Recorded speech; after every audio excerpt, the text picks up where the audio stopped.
अस्सलाम वालेकुम नाजरीन, आप देख रहे हैं मुस्कुराहट के फूल यूट्यूब चैनल।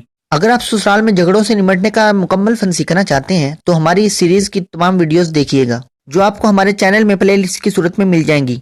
आज की इस वीडियो में हम गुफ्तगू करेंगे कि वो कौन सी 5 वजूहात और असबाब हैं जिनकी बुनियाद पर सास झगड़ा करती है। नंबर 1, बदगुमानी। सास की तरफ से झगड़ों के असबाब में से पहला सबब बदगुमानी होता है। सास के दिल में एक अनजाना सा खौफ होता है कि आने वाली लड़की कहीं मेरे बेटे के दिल पर कब्जा न कर ले और इसको लेकर कहीं दूर न चली जाए। जब वो ये देखती है कि मियाँ बीवी आपस में मोहब्बत के साथ रह रहे हैं तो ऐसे हरबे इस्तेमाल करना शुरू करती है कि मियाँ बीवी की मोहब्बत ज्यादा पक्की ना हो।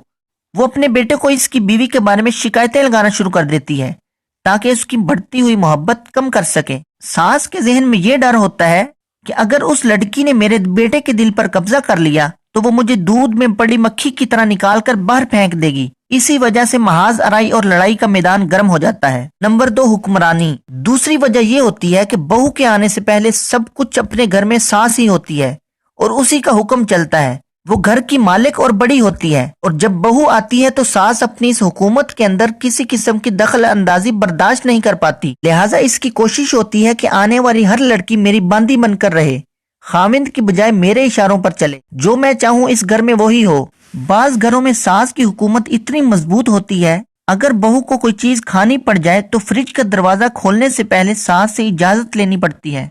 अब अगर आने वाली किसी बच्ची को इस तरह महकूम बना दिया जाए कि फ्रिज में खाने पीने की चीजों में भी उसका इख्तियार नहीं, तो फिर झगड़े नहीं होंगे तो और क्या होगा। बीवी अपने खामद के लिए तो हर कुर्बानी बर्दाश्त कर लेती है, लेकिन बेजा दूसरे बंदे का उसकी जाती जिंदगी के अंदर इतना दखल अंदाज होना उसको भी बुरा लगता है। नंबर 3, बेटे की कमाई पर इस्तेहकाम। तीसरी वजह यह होती है कि माँ ये समझती है कि बेटा जो कमाई कर रहा है वो सारी की सारी मेरी है। बहू ये समझती है मेरे मियाँ की कमाई है, इसमें मेरा भी हक है। चुनाचे ये आपस में एक दूसरे के साथ झगड़ा पैदा होने की एक तीसरी वजह बन जाती है। नंबर 4, बदएतमादी। चौथी वजह सास के दिल में ये डर और खतरा भी रहता है कि ये बहू हमारे घर की चीजें और पैसे अपने मेके ना भेजे, अपनी बहन को अपनी सहेलियों को ना भेजे। तो इस पर भी शक की नजर से इसको देखती रहती है और कई दफा इस बात पर तल्ख कलामी भी हो जाती है। नंबर 5, सास की तल्ख मिजाजी। आपस की रंजिश की बुनियादी वजह सास की तल्ख मिजाजी और बुढ़ापा होता है।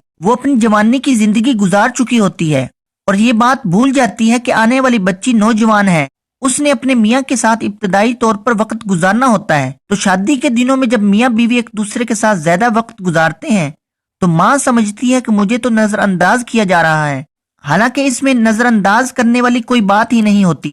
कई मर्तबा तो सास अपने बेटे को कहती है कि तुम पहले रात को मेरे पास आकर बैठा करो और फिर रात को देर से उसे अपने कमरे में सोने के लिए जाने देती है और सुबह बहुत जल्दी अपनी बहू को नाश्ता बनाने के नाम पर उसके कमरे से बुला लेती है। ये जो मियाँ बीवी की जिंदगी में दखल अंदाजी हो रही होती है, ये आपस की टेंशन का बहुत बड़ा सबब बनती है और ये वो वजूहात हैं जो आमतौर पर सास की तरफ से झगड़े का सबब बनती हैं। मुझे इजाजत दीजिए, मुलाकात होगी किसी अगली वीडियो में। अस्सलाम वालेकुम।